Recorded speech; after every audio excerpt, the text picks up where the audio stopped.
El 15 de diciembre del 2011, la NASA dio a conocer una investigación que confirma que los hoyos negros tienen pulsos.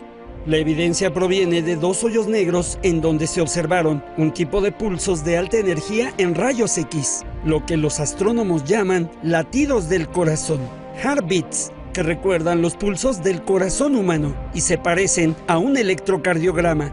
Ahora se busca determinar el pulso del hoyo negro en el centro de nuestra galaxia, la Vía Láctea. 400.000 millones de estrellas y nubes de gas y polvo. Se piensa que el pulso existe desde el nacimiento de la galaxia.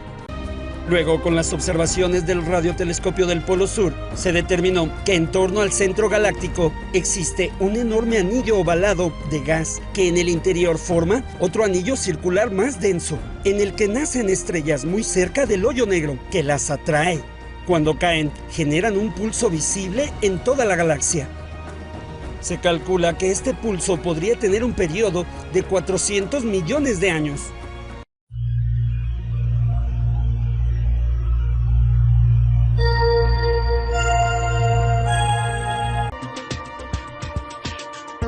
I would like to share our amazing information, what is going to happen in near future about 2012 and 2013 event. I would like to offer people the information that was passed to me by the extraterrestrials that are willing to help. If you get the latest update from the Fermi gamma ray space telescope, a cosmic jet was actually recorded in the Milky Way galaxy, which is 25,000 light years in every direction from the galactic plane. So in crop circles like this, you see a source of energy that is spreading towards the edges, and this energy is extremely fast, it's massive, and it's coming, and it's almost at near us. This is depiction of the Milky Way galaxy, and when it comes, it's going to hit the sun and produce something that is called a red giant phase. This wave of energy is a few million degrees Celsius and is highly magnetic. And the surface of the sun is only 6,000 degrees Celsius. If something that is millions of degrees Celsius touches a surface of a plasma that is only 6,000 degrees Celsius, it would be enough for the star to spend all its fuel and to move from its main sequence into what is known as red giant phase, like in this crop circle. This is the close-up of the crop circle that was delivered and the red giant phase. This is, in my perspective, one of the most important crop circles that were delivered. It appeared on July 15, 2008 on Avi Minor in United Kingdom. It's the depiction of our solar system with all the planets and with only slight deviation. Pluto is not the same. There was another depiction, another warning, which actually took place on 29th of March 2011 when we experienced this amazing display above the sky of New Zealand. When people started to analyze those stars, they were matching exactly the same, December 23rd, 2012. This crop circle, the dragonfly is symbolizing the extreme changes, and the phoenix, which is extremely important, is a mythological bird that lives a very very long lifespan, and when it recognizes that its life is coming to an end, it puts a fire into the nest and it burns to ashes. So from those ashes a new small phoenix is reborn. That's a symbol that the sun is going to be reborn soon, so it's all a symbolic depiction. So red giant phase, is it scientifically possible? What are the consequences for the planets when the sun becomes a red giant? Is going to do a slow expansion, which will begin on December 23rd, 2012, and it will culminate on 28th of March 2013. The sun here is expanded and it had swallowed Mercury and Venus completely. That leaves Earth and Mars very, very dangerously close to the sun. The energy emanating from the center of the galaxy will not just transform the sun. Panayandov says it will make contact with the rest of the solar system as well. this energy, as is spreading towards the edges of the galaxy, it will also pass through all the planets, including Earth.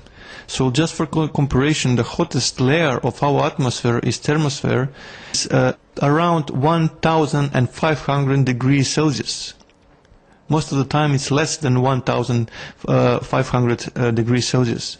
So what happens when a cloud, which is highly magnetic and millions of degrees Celsius hot, touches with the atmosphere of a planet which is only, let's say, 1,500 degrees Celsius hot? It's just going to deplete the whole atmosphere. So there are plenty of changes on the 3D level that we need to be aware of. Mr. Andov has learned that our Sun has a companion or twin star located on the outer edge of the solar system. The Sun becoming a white dwarf will enormously change the relationship between these two stars. I will just need to mention this. The other celestial object spotted on the skies is actually a twin star orbiting around our star. And this energy that is approaching will hit that star also. And when it's going to hit that star, it's going to move towards the white dwarf. What we have seen in the astronomy, two white dwarfs are attracted by each other gravitationally. They start to rotate around each other, eventually they collide. And when those two will collide, they will produce a bigger star, which to produce enough light and heat that will provide the conditions for life again. So what I'm trying to say with this is that this white dwarf alone is not capable of producing the same amount of light as we are receiving today, which means it's not capable to produce the same amount of heat that we need to survive on the surface. Mr. Andov believes that the energy wave heading towards Earth need not lead to disaster. Rather, we can take steps now to protect our planet. But this energy that is approaching can be shielded, and the crop circles are leading us towards the conclusion and to the answer how we can do this. The data that arrived through the crop circles, plenty of information was about the fractal geometry. And people realized that they are referring to fractals. But in reality, they are referring that this universe we live in is a fractal universe, and we can influence it. Pane Andov says that although the recognition of fractals is correct, most don't understand that the data is saying that we live in a fractal universe and we can influence or change the universe.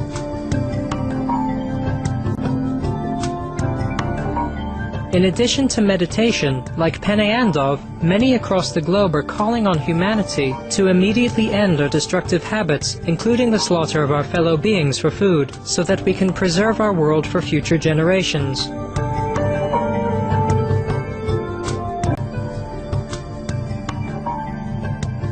Thank you, Pane Andov, for sharing with us the valuable knowledge you have gathered from extraterrestrial sources regarding our universe.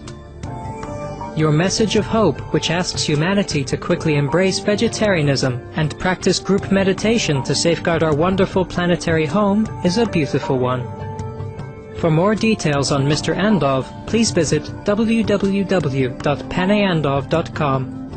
DVDs and ebooks by Mr. Andov are available on the same website.